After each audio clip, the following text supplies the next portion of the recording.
সুপ্রিয় দর্শক, আসসালামু আলাইকুম। আজকে শুরুতে আপনাদের একজনের ছবি দেখাবো। ছবিতে আপনারা এখন যাকে দেখছেন তার নাম ওমর ফারুক, বয়স 38, আর পেশায় তিনি একজন ভ্যান চালক। ফারুকের বাড়ি রাজশাহীর বাগমারা উপজেলার সদরের চাঁদপাড়া মহল্লায়। তো এই ফারুকের ছবি আপনাদের কেন দেখালাম? কারণ এই ফারুককে মিথ্যা চুরির অপবাদ দিয়ে উলঙ্গ করে রড দিয়ে পিটিয়ে, হাতে পায়ে পেরেক ঢুকিয়ে, পায়ের পথে মরিচ ডলে দিয়ে, শীতের রাতে পানিতে চুবিয়ে পৈশাচিক কায়দায় হত্যা করা হয়েছে। আরও ভয়ঙ্কর বিষয় হচ্ছে, যারা হত্যা করেছে তাদের তো পুলিশ ধরেইনি, উল্টো হত্যাকারীদের বাঁচানোর চেষ্টা করছে।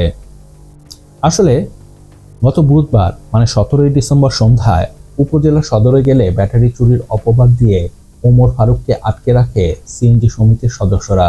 এরপর সমিতির সভাপতি রেজাউল ইসলাম ও সাধারণ সম্পাদক আব্দুল মতিনের নেতৃত্বে 20-25 জন লোক নিয়ে একটি মব সৃষ্টি করা হয় এবং সেই মব দিয়ে ফারুকের উপর অমানসিক নির্যাতন চালানো হয়।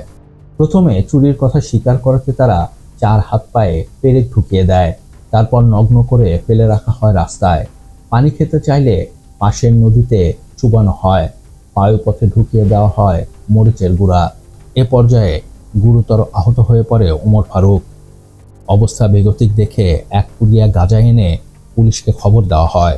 শারীরিক অবস্থা দেখে পুলিশ সদস্যরা তাকে নিয়ে যেতে চায়নি। এ পর্যায়ে খবর দেওয়া হয় উপজেলার সহকারী কমিশনারকে। সহকারী কমিশনার সাইফুল ইসলাম ভূঁইয়া নির্যাতনকারীদের বিরুদ্ধে কোনো ব্যবস্থা না নিয়ে মুমূর্ষু ভ্যান চালক ফারুককে 7 দিনের কারাদণ্ড ও 100 টাকা জরিমানা করে।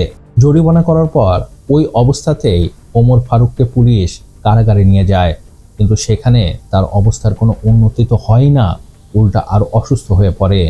এ অবস্থায় পুলিশ তাকে রামেক হাসপাতালে ভর্তি করে। সেখানে চিকিৎসাধীন অবস্থায় শনিবার ফারুক মারা যায়।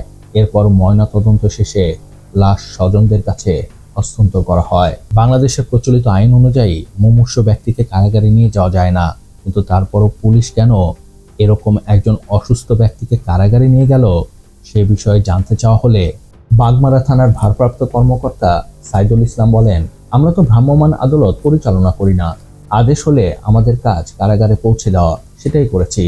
ভালো কথা, তাহলে তাকে যারা অসুস্থ করেছে, তাকে যারা মেরেছে, সেই নির্যাতনকারীদের বিরুদ্ধে কি ব্যবস্থা নেওয়া হয়েছে? এ বিষয়ে প্রশ্ন করা হলে তিনি উত্তর দেন, পরিবার চাইলে মামলা করতে পারে, তারপর তদন্ত সাপেক্ষে ব্যবস্থা নেওয়া হবে। এই হচ্ছে পুলিশের অবস্থা। অবাক হচ্ছেন? অবাক হবেন না, আরও বাকি আছে। মুমূর্ষু ব্যক্তিকে চিকিৎসা না করিয়ে কেন কারাদণ্ড দেওয়া হলো এ বিষয়ে জানতে চাওয়া হলে ভ্রাম্যমাণ আদালতের নির্বাহী ম্যাজিস্ট্রেট উপজেলা সহকারী কমিশনার সাইফুল ইসলাম ভূঁইয়া বলেন, তিনি একটি সভায় ব্যস্ত আছেন, সভা শেষে ফোন করবেন। পরে তিনি আর ফোন করেননি। ফোন তো করেইনি, উল্টো তাকে আবার ফোন দেওয়া হলে তিনি ফোন রিসিভ করেননি। এ ব্যাপারে বিভাগীয় কমিশনারের কাছে জানতে চাওয়া হলে তিনি বলেন, এ ব্যাপারে বিভাগীয় কমিশনার বজলুর রশিদ বলেন, এ বিষয়ে তার কিছু জানা নেই, তিনি খোঁজ নিয়ে দেখবেন। বুঝতে পারছেন, একজন নিরপরাধ মানুষ মারা গেছে, তাকে মব সৃষ্টি করে পৈশাচিক কায়দায় মেরে ফেলা হয়েছে, আর তিনি বলছেন তিনি কিছুই জানেন না। আরও শুনুন, যারা হত্যা করেছে সেই মালিক সমিতির সভাপতিকে ফোন দেওয়া হলে তিনি বলেন, সামনাসামনি না গেলে তিনি এ ব্যাপারে কোনো কথাই বলবেন না। সামনাসামনি গেলে তিনি কি বলতেন? টাকা দিয়ে ম্যানেজ করতেন, হুমকি দিয়ে মুখ বন্ধ করে দিতেন, নাকি সাংবাদিককেও সেই পৈশাচিক কায়দায় হত্যা করতেন? তা হয়তো আমরা এই মুহূর্তে জানবো না, কিন্তু আমরা এটি জানি যে যাকে হত্যা করা হয়েছে তার মা পারুল বেগম আহাজারি করে বলেন, গরিব বলে আমার ছেলেকে এভাবে নির্যাতন করা হয়েছে। মুমূর্ষু অবস্থায় চিকিৎসা না করিয়ে প্রশাসন তাকে কারাগারে পাঠায়।